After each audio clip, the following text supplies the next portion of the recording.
Anaknya nggak kayak bapaknya. Gantengan bapaknya daripada anaknya. Anaknya mirip sok suci, si paling ini, si paling itu. Rezim. Karena hanya ulah beberapa oknum yang sangat sekali ringan jempolnya mengetik sesuatu yang tidak bertanggung jawab.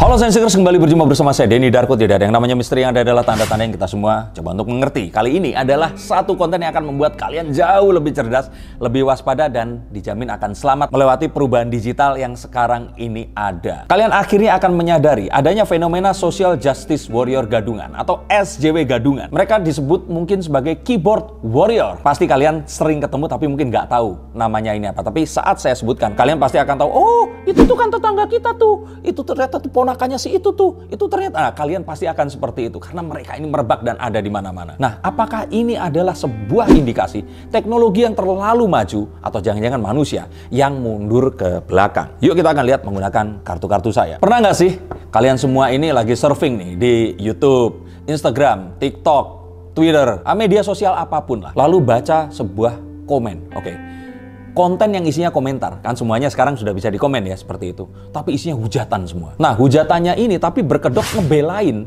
sesuatu, seseorang, atau sebuah kausalitas, atau sebuah tujuan. Dan orang ini tuh nggak bisa diajak berdiskusi, karena mereka memang niatnya menghujat. Kata-kata kotor semuanya ini muncul semua di situ. Tujuannya adalah ingin menyalahkan orang yang memang sedang dihujat rame-rame ini tadi. Lalu pernah dong berpikir kayak, aduh, enakan zaman kumbian toh. Nah, enakan zaman dulu gitu loh. Dimana hal seperti ini nggak harus dihujat beramai-ramai dan kita lihat komentar negatif sepanjang itu. Dan kayak media sosial kok isinya jadi kayak gini ya. Kayaknya media sosial yang dulu itu asik, seru, isinya jadi orang-orang yang toksik seperti itu. Terus, atau kalau nggak, ini kenapa sih kok yang diributin tuh ini, terus kenapa kok segitunya gitu. Kita akan lihat apakah ini adalah sebuah pertanda zaman atau jangan-jangan kalian salah satunya.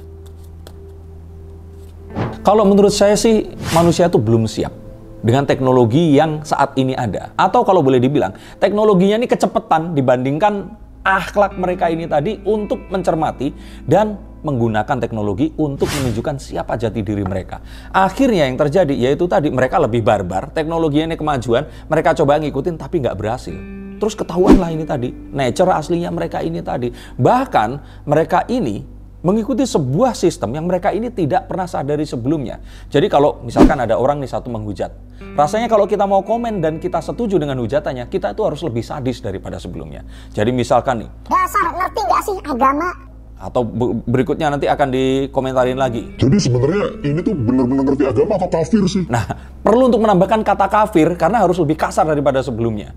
Nah, atau kalau enggak yang kemudian yang lebih sadis lagi, Mungkin bukan nggak ngerti agama atau kafir, tapi hatinya memang tertutup saja. padahal yang dikomentarin ini adalah Pak Quraisy Shihab, yang kalau kalian nggak tahu gelarnya adalah Profesor Dr. Quraisy Shihab. Yang komentarin ini SJW Gadungan yang umurnya ini mungkin baru 16 tahun, yang pelajaran agamanya juga mungkin dapat 6. Nah, kebayang nggak? Ini kan sesuatu yang, dan sudah beberapa tahun ke belakang ini manusia itu kayak disempitkan dengan banyak sekali sebutan-sebutan. Kadrun lah, kampret lah, cebong, pelakor, pebinor, pig girl, pansos, antek, PKI, sok suci, si paling ini, si paling itu, rezim, kafir, dan banyak lagi. Seakan-akan ini adalah satu julukan yang harus disematkan kepada orang yang kita tidak sukai. Atau mungkin bukan tidak disukai, hanya karena kita ikut-ikutan, karena kita nggak kenal sama orang ini. Seolah begitu mudahnya kita menyematkan hal itu dan menganggap orang itu seperti yang tadi kita katakan. Apakah kita memang mengerti arti kata-kata itu? Belum tentu. Banyak banget orang yang akhirnya melegal dan membenarkan. Mereka ini punya satu pembenaran bahwa saya kan memperjuangkan sesuatu. Saya kan seperti ini karena saya membela sesuatu. Dan mereka menganggap diri mereka ini paling benar dan paling tepat. No, bukan saya di sini adalah buzzer, bukan. Membela Jokowi keterlaluan itu juga sama-sama sesatnya. Oke, kita kembali ke kebebasan menyampaikan pendapat. Kita tahu bahwa kebebasan menyampaikan pendapat itu penting, tapi melewati satu batasan tertentu sehingga kita sampai akhirnya melampaui itu tadi, ini juga penting untuk kita tahu gatekeepingnya. Kita paling tidak nggak boleh merendahkan tanpa tahu pengetahuannya. Apalagi kita nggak pernah tahu sejarahnya ini apa. Hanya mengandalkan apa yang sudah kita baca dari orang yang nggak terverifikasi, Kita punya paket data, terus mengandalkan mulut atau jari, kita langsung berkomentar yang enggak-enggak. Belum lagi kalau ternyata wifi-nya gratisan. Maka ingat, kadang-kadang mulut dan jari itu lebih cepat daripada otak. Tapi nanti kita akan menyesal di belakang. Nah, ini perlu saya peringatkan karena sebentar lagi kita akan melakukan perhelatan pemilu. Lo kan masih 2 tahun lagi? Iya, 2 tahun lagi. Tapi kalian kan yang mau cepat. Kalian semua akan berharap selalu ada perubahan, tapi kaliannya rebahan, goleran, nggak ngapa-ngapain. Nah, kalau menurut saya rasa 2 tahun ini harusnya kita bisa bekerja lebih keras lagi. Tapi ini untuk kalian semua yang hobinya rebahan, hobinya mimpi, kalau ganti pemimpin, hidup kalian akan lebih sejahtera daripada sebelumnya. Dengerin, sebentar lagi ini akan muncul orang-orang yang mengaku sebagai influencer, public figure, pendatang baru, dan ini adalah orang-orang yang nantinya ini akan membuat semuanya ini jadi semakin parah. Gak usah masalah pemilu deh, kita menyikapi permasalahan kasusnya Pak Dodi versus Pak Faisal. Ini selalu muncul pendatang baru dari kubunya Pak Dodi, dan kayaknya kubu Pak Dodi ini memang tempat orang-orang absurd dan aneh itu akan datang dan pansos di situ. Kita lihat ada macam-macam. Pernah dengar sebelumnya? Nggak pernah. Ya kalau beberapa nama sih memang senior, tapi kan kita tahu itu pekerjaan mereka memang seperti itu. Tapi nama-nama baru ini kan kita nggak pernah tahu. Padahal anehnya mereka ini memiliki gelar akademis di depan dan di belakang nama mereka. SJW atau Social Justice Warrior, sebenarnya ini adalah sebuah julukan yang sangat mulia. Secara harfiah artinya adalah pejuang keadilan sosial yang menyuarakan sesuatu yang sifatnya ingin menimbulkan keadilan karena terjadinya sebuah serangan masif atau pembulian terhadap satu pihak yang dianggap tidak berdaya. Ini kan cocok sama sila kelima, keadilan sosial kan, bagi seluruh rakyat Indonesia. Nah, kalau ini adalah keadilan sosial bagi seluruh netizen yang budiman. Tapi belakangan ini semakin banyak dan marak istilah ini disalahgunakan. Dalam artian dipakai untuk mengejek atau merendahkan orang lain. Ah, dasar SJW lu. Ah, dasar karena kaum SJW jadi begini nih, dan sebagainya. Contohnya nih, kita lihat nih. Kalau ada artis nih selingkuh, netizen ini langsung semangat dan berbondong-bondong menghujat si wanita, disebutnya ini pelakor seperti itu. Padahal belum tentu yang mau itu yang cewek, atau langsung tiba-tiba wah disematkan ini pebinor, perebut bini orang. Ini lebih jarang ya. Padahal kalau kita boleh bilang ini yang salah kan keduanya, seperti itu loh. Nah, tapi ini adalah sebuah hal yang terus kemudian jadi nular dan semakin liar akhir-akhir ini. Ini terjadi karena semua orang ini kayaknya mereka lebih mementingkan FOMO, berkumpul, ikutan tanpa mikir dan tahu apa yang mereka lakukan. Memang benar sih bahwa keberadaan media sosial ini membantu kita untuk bisa menyalurkan apapun yang menjadi sisi gelap kita. Atau misalkan, oh kita kalau di rumah harus baik karena kita serumah sama mertua kita. Wah, ternyata liar sekali waktu di sosial media. Siapa? Kalian atau orang di belakang kalian nih sekarang. Tapi selain bisa melepaskan rasa tegang, memberikan rasa untuk kita bisa meringankan beban kita, tapi ingat bahwa ini tuh sifatnya sementara dan virtual, nggak benar-benar ada dan kalian rasakan rasa fisikalnya. Saat kalian buka sosial media, memaki-maki misalkan, wah Ayu Ting Ting, atau misalkan siapa nih, karena kalian ini wanita merasa lebih suci daripada siapapun yang ini dihina seperti itu. Hormon endorfinnya ini tersalur nih, happy, tapi begitu dimatiin, ya cucian tetap menumpuk, hutang tetap menggunung, dan segala hal yang lainnya itu masih tetap ada. Sehingga ketahuilah bahwa sebenarnya ini adalah sesuatu yang harus kita bisa pikirkan. Raga kita adalah yang terlihat, pikiran kita itu tidak terlihat, tapi dua-duanya membentuk jati diri kita yang sebenarnya. Apa kabar kalau komentar kalian dilihat sama orang lain? Ini untuk para SJW gadungan seperti kalian ini. Nah, fenomena yang lebih mengerikan lagi pada SJW ini adalah mereka semua yang bahkan tega mengucapkan sesuatu yang nggak pantas kepada anak kecil. Kebayang nggak anak kecil? Kalau kalian ngatain orang dewasa, ya sudahlah. Orang dewasa itu bisa mengetahui dan membagi mental mereka. Tapi kalau anak kecil, mereka ini belum sadar. Dan kalau kalian ngatain anak kecil, orang tuanya ikut tersinggung. Kalau mereka jadi gede terus nonton atau melihat apa yang kalian lakukan, apa kabarnya? Ini terjadi kepada orang-orang yang menghina anaknya Lesti dan Rizky Bilar, mengejek Amina, anaknya Atta dan Aurel. Seperti waktu itu, ya namanya ibu-ibu kan, ibu-ibu sosialita, YouTuber ini kan sering untuk mereka ini playdate, ngajak anaknya. Ya kalian pun juga seperti itu kan, sering ke tetangga, ngajak anak dan sebagainya.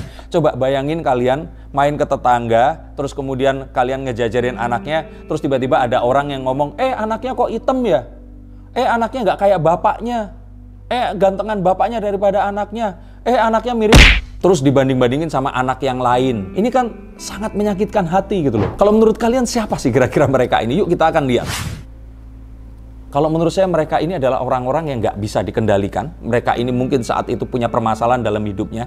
Bisa jadi mereka ini sebenarnya adalah haters juga. Nah, tapi yang nggak masuk akal di sini adalah mereka ini haters di satu pihak, tapi mereka ini ternyata pendukung atau lovers di pihak lain. Mereka menganggap saat mereka merendahkan orang yang bukan idola mereka, maka idolanya ini akan terasa ditinggikan. Atau saat mereka itu ingin menunjukkan kalau misalkan di sini adalah followers atau pengikutnya Nagita Slavina, merasa perlu untuk merendahkan orang lain agar mereka ini dianggap sebagai pengikut dan pencinta Nagita Slavina yang sebenarnya. Padahal kita tahu mereka semua ini berteman, orang tuanya ini tuh akrab satu sama lain, dan mereka ini nggak kepikiran terucap bahkan terfikir kata yang kalian tuliskan itu tadi. Nah, mereka nggak pernah sadar bahwa ini adalah sesuatu yang menghancurkan diri mereka, karena apa yang mereka tuliskan adalah sesuatu yang menunjukkan kualitas diri mereka dan siapa mereka sebenarnya. Contoh deh, misalkan Gala Sky Adriansyah atau Gala, dimana kalau kita bikin konten tulis Gala itu pasti akan banyak yang nonton, seperti video-video saya. Kalian sekarang menganggap bahwa Gala ini media darling, semua orang sayang kepada Gala, dan semua orang ini simpatik karena dari kecil dia sudah yatim piatu. Tapi ketahuilah bahwa kalian salah besar, karena even Gala pun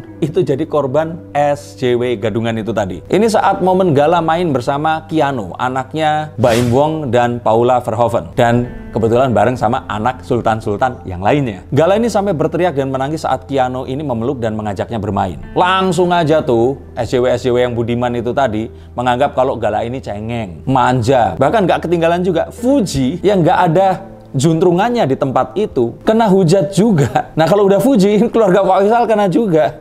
Ini kan gak masuk akal. Dan mereka ini menghujat karena dianggap mereka ini mendidiknya gak bener.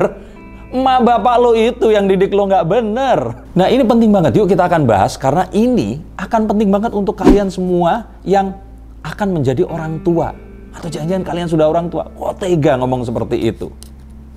Gala itu umurnya belum genep 2 tahun dan proses tumbuh kembangnya pun ini masih sangat lama. Beberapa proses yang akan dihadapi oleh seorang anak yang akan tumbuh dewasa, ini harus kalian tahu sebagai seorang ibu, kartu The Empress menunjukkan itu, adalah yang pertama ini solitary play. Nah, kalau bahasa Inggris kan langsung tahu ya, solitary play. Terus kemudian ini adalah onlooker play. Dan yang terakhir ini adalah parallel play. Garis besarnya ya, solitary play ini adalah anak kecil ini main dengan dirinya sendiri. Dia nggak mau main sama berdua atau dengan orang yang lainnya. Dia merasa bahwa dia ini berkomunikasi dengan dirinya. Mencoba untuk berkomunikasi dengan benda mati yang ada di tangan dan hadapannya ini tadi. Ini artinya dia ini belum memiliki inisiatif untuk bisa berjumpa atau berinteraksi dengan manusia yang lain atau bayi seukuran dia sekalipun. Dan ini sebenarnya penting karena saat-saat ini membantu untuk otak mereka ini tumbuh menjadi lebih punya kreatif dan inisiatif. Dan kemandirian itu dibentuk dari masa-masa itu tadi. Nah, lalu masuk ke onlooker play, di mana anak ini memperhatikan anak lain. Jadi tahapannya dia memperhatikan anak lain yang sedang bermain. Dia ini seolah mempelajari semampunya, namun dia ini belum mau join. Lalu masuk ke parallel play, di mana akhirnya si anak ini berdekatan atau berdampingan dengan anak yang lain, bermain bersama, tapi interaksinya ya masih sedikit. Dan kadang si anak ini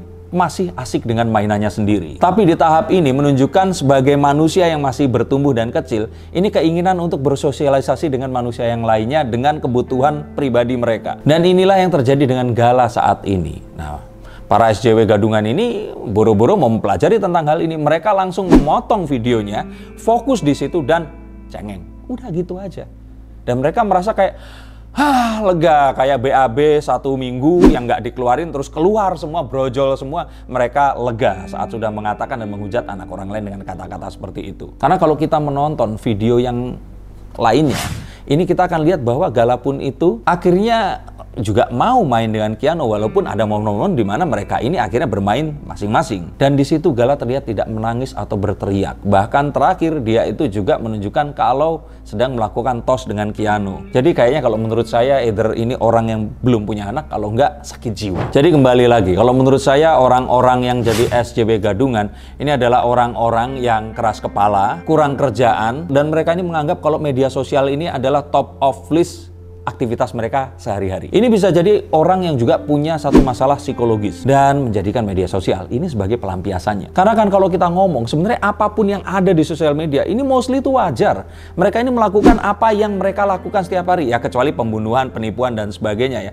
Anak kecil nangis, orang tua lupa untuk gendong anaknya atau apapun. Apa kalian nggak pernah seperti itu? Dan apakah nyinyirin orang lain ini akan membuat hati kalian damai dan kalian akan memiliki pahala karenanya? Apalagi menyinyirin pola asuh seseorang, nyinyirin tumbuh kembang anak, dan nyinyirin orang tuanya. Kayak kalian nggak punya anak aja gitu loh. Nah, sekarang ini saatnya dimana gampang banget memviralkan sesuatu. Sebarin aja dulu, cross check belakangan. Belum lagi munculnya akun-akun bodong, gosip, platform sosial media baru. Seakan ini adalah sesuatu yang sulit sekali untuk dibendung. Maka SJW gadungan atau SJW itu sebenarnya sudah mengalami pergeseran makna. Kalau dulu itu penuh dengan cinta kasih untuk mendukung atau membela sesuatu, kalau sekarang ini sudah berbalik dari apa yang seharusnya. Dan SJW gadungan ini sudah bergeser jadi SJW itu sendiri yang akhirnya dianggap yang seperti ini. Karena hanya ulah beberapa oknum yang sangat sekali ringan jempolnya mengetik sesuatu yang tidak bertanggung jawab, dan ini berakibat ke orang-orang yang memang tulus memperjuangkan apa yang mereka ingin perjuangkan. Dan aksi serta perjuangan mereka ini jadi ketutup oleh ulah SJW gadungan, maka mungkin hanya sedikit pembaca, penonton, atau penyimak yang akan bisa membedakannya. Terus apa kontribusi kita agar hal ini nggak semakin parah dan anak-anak kita nanti akan hidup di zaman yang semakin edan daripada zaman ini? Sebenarnya caranya itu cuma satu dan gampang, yaitu cek dan recheck. Selalu mencari tahu sebelum kita memviralkan atau berpihak kepada sesuatu. Bijaklah menggunakan media sosial. Risetlah terlebih dahulu. Entah kamu ini perannya sebagai SJW, pejuang sosial, atau bukan. Atau kamu hanya seorang penonton yang menikmati. Jangan langsung percaya dengan berita apapun yang kalian lihat pertama kali dan perlu untuk cari di tempat lain dan membandingkan. Pakai dong otaknya untuk berpikir dan mencerna serta kurangi kecepatan jari dan juga mulut kalian untuk mengeluarkan outputnya. Coba cek kebenaran, validitasnya, dan lakukan lebih banyak lagi jika melihat muatan yang mengandung emosi negatif. Kalau kalian nggak bisa, udah scrolling aja, lupain aja lah, jangan ikutan memperkeruh suasana. Nah, jika kalian ternyata adalah SJW yang sesungguhnya, pastikan bahwa apapun yang kalian bela, what you stood for, itu atau stand for, itu adalah sesuatu yang kalian memang ingin bela dan kalian tahu apa artinya. Pahami prosesnya dan pastikan apa tujuan yang ingin kalian capai dengan memperjuangkan hal tersebut tadi. Apakah sesuai dengan nilai-nilai hukum yang berlaku atau tidak? Kita jelas nggak bisa memilih untuk mundur ke belakang. Satu-satunya cara adalah adaptasi dengan teknologi yang ada.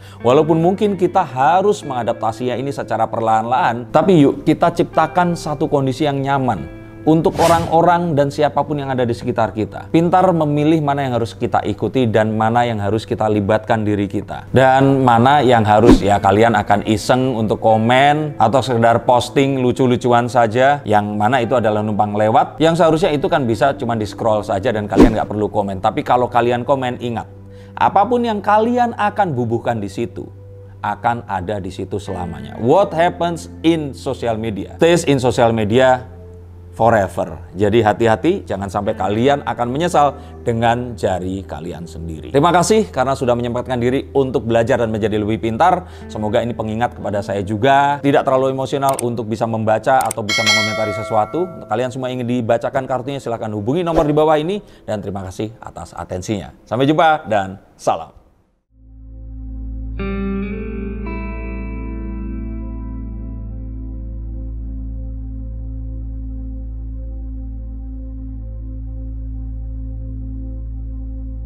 Thank you.